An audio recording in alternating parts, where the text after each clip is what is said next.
ही जवस चटणी खाल्ली की टेस्ट आणि हेल्थ दोन्ही मिळणार. वेट लॉससाठी परफेक्ट अशी ही जवस चटणी ही रोजच्या जेवणात ॲड करा. हृदयासाठी फायदेशीर जवसमध्ये ओमेगा 3 हे फॅटी ॲसिड असतात, जे हृदय अगदी मजबूत ठेवतात आणि कोलेस्ट्रॉल कमी करायला मदत करतात. आणि ह्या जवसमुळे खूप सुंदर असं पचन सुधारतं. फायबर भरपूर असल्यामुळे पोटसुद्धा व्यवस्थित साफ होतं. तर चला आता व्हिडिओला सुरुवात करूया. तर इथे 1 वाटी इतकं जवस घेतलेलं आहे मी. थोडंसं मीठ घेतलं 1 चमचा, 2 चमचे इतके तिखट घेतलेलं आहे, 2-3 लसूण पाकळ्या घेतलेल्या आहे. तर बघू शकता अगदी 2-3 साहित्यात बनून तयार होते. तर जास्त काही खूप साहित्य लागतं असं नाही, पण चवीला खूप स्वादिष्ट अशी बनून तयार होते ही जवसची चटणी. तर नक्की करून बघा मैत्रिणींनो. तुम्ही माझा व्हिडिओ कुठून पाहता मला नक्की कमेंट करा. तर सुरुवातीला इथे आपल्याला एक कढई घ्यायची आहे. तुमच्याकडे जी ही कढई असेल, लोखंडी कढई असेल तरी चालेल.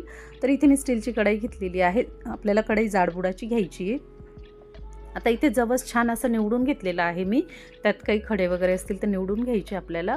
त्यानंतर कढई थोडीशी गरम झाल्यानंतर आपल्याला त्याच्यामध्ये जवस घालून घ्यायचं आहे. आता छान इथे असं आपल्याला जवस भाजून घ्यायचं आहे. जवस आपल्याला अगदी 2 ते 3 मिनटं भाजायचं आहे. जोपर्यंत ते छान असं तडतड होतं ना, तोपर्यंत आपल्याला छान भाजून घ्यायचं नाही. जवस अगदी 2 मिनटात भाजून तयार होतो. तर बघू शकता अगदीच काळपट नाही करायचं, नाही तर चटणीची टेस्ट कडवट लागते. तर अगदी हलकासा भाजून घ्यायचा आहे जवस आपल्याला. तर बघू शकता सुरुवातीला त्यात थोडंसं मॉइश्चर असतं, त्याच्यामुळे थोडंसं ओलसरपणा येतो. पण नंतर ते थोडंसं गरम झाल्यावर छान असं सुटसुटीत भाजून तयार होतो जवस. बघू शकता तुम्ही. आता इथे गॅस बंद केला आहे मी. छान भाजून झाल्यानंतर मग आपल्याला थोडं गार होऊ द्यायचं. तर बघू शकता ह्या पद्धतीने आपल्याला छान असं भाजून घ्यायचं आहे. आता इथे मी लसूण भाजून घेणार आहे त्याच कढईमध्ये. थोडंसं गरम करून घ्यायचं आहे लसूण आपल्याला. तोपर्यंत जवस मी एका ताटात थंड करायला ठेवला आहे. साधारण 5 मिनटं छान असं थंड करून घ्यायचं आहे आपल्याला. तर इथे लसूण पण छान असं आपलं गरम कढईमध्येच भाजून घेतला आहे. तर इथे जवस छान असा 5 मिनटं थंड झालेला आहे. आणि आता आपण तो मिक्सरच्या भांड्यामध्ये काढून घेणार आहोत. तर बघू शकता ह्या पद्धतीने खूप छान पटकन गार होतो तो.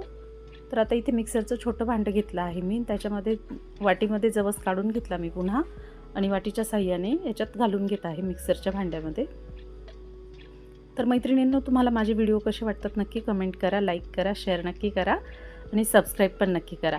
त्यानंतर इथे आपण लसूण घालून घेणार आहोत. चवीनुसार मीठ घालून घेणार आहोत. मिठाचं आणि तिखटाचं प्रमाण तुम्ही तुमच्या आवडीनुसार कमी जास्त करू शकता.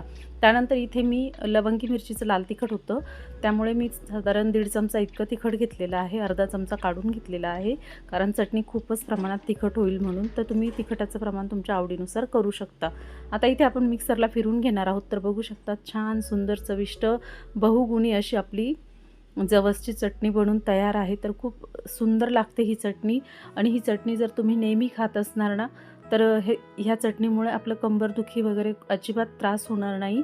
आणि बहुगुणी अशी पौष्टिक अशी ही चटणी बनून तयार होते. तर ही चटणी तुम्ही नुसत्या भाताबरोबर, भाकरबरोबर किंवा चपातीबरोबर खाऊ शकता. इतकी सुंदर अशी ही चटणी बनून तयार होते.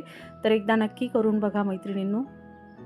तर नवीन असणार तर नक्की चॅनलला सबस्क्राईब करा, लाईक करा, शेअर करा, कमेंट नक्की करा. पुन्हा भेटू एका नवीन व्हिडिओसोबत.